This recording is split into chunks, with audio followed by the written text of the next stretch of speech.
Hello. I'm going to narrate to you a story about a teacher and a student.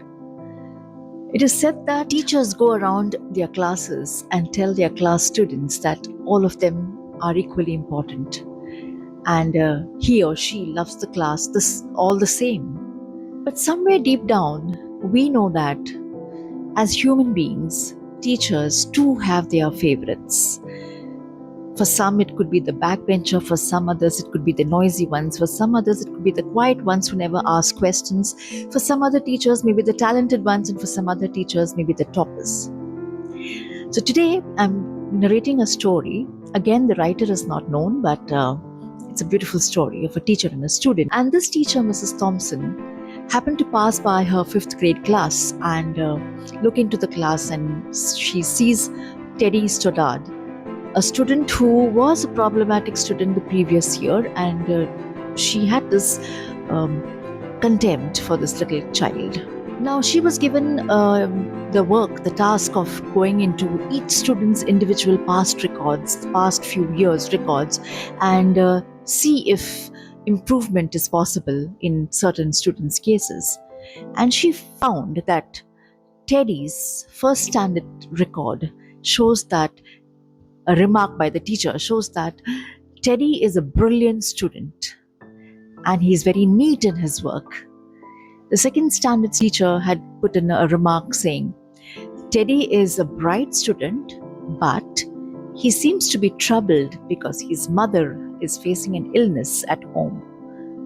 The third standard teacher remarked, the death of Teddy's mother has had an impact on Teddy's performance in school, and he is shaken by his mother's death.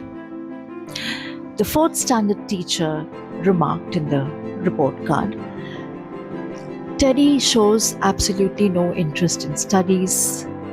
His mother gone, his father's not showing any interest in his studies as well, and he seems to be a very fidgety and restless boy in class, does not make friends easily and fights, in fact quarrels with his classmates, and becoming a problem.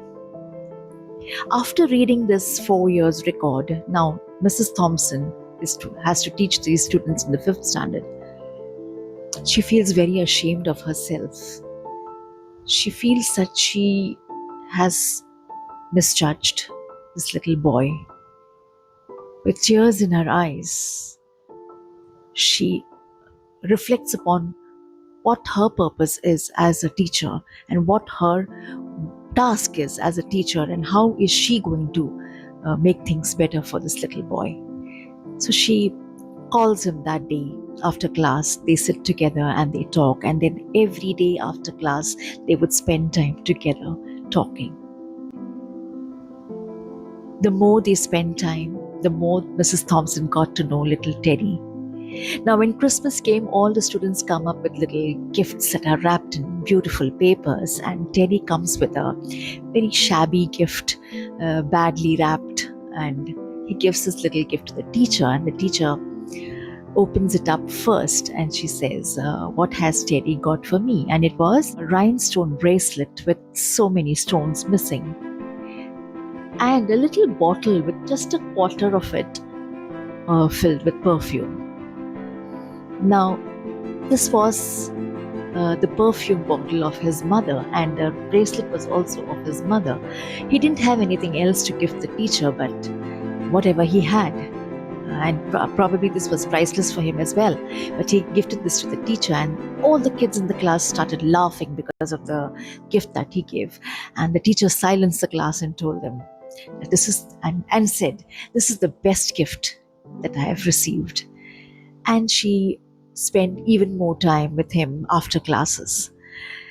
When she applied that perfume right in his presence, and the little boy went close to the teacher and whispered in her ear, and he said, teacher, you smell just like my mother today. This moved the teacher so much. So as she sat with him, days and weeks, and there was a considerable improvement in his academic performance. She found that he was becoming more alive, more friendly and adaptable to people in the surrounding. And as that happened, his grades were also improving, and the teacher actually left the class because in the next class he had some other teacher. 4 years passed, 6 years passed, another few years he graduated, and he finished his masters, and he kept passing a note to Mrs. Thompson every year, saying that you are the best teacher of my life and you are still the most favorite. And this he wrote regularly.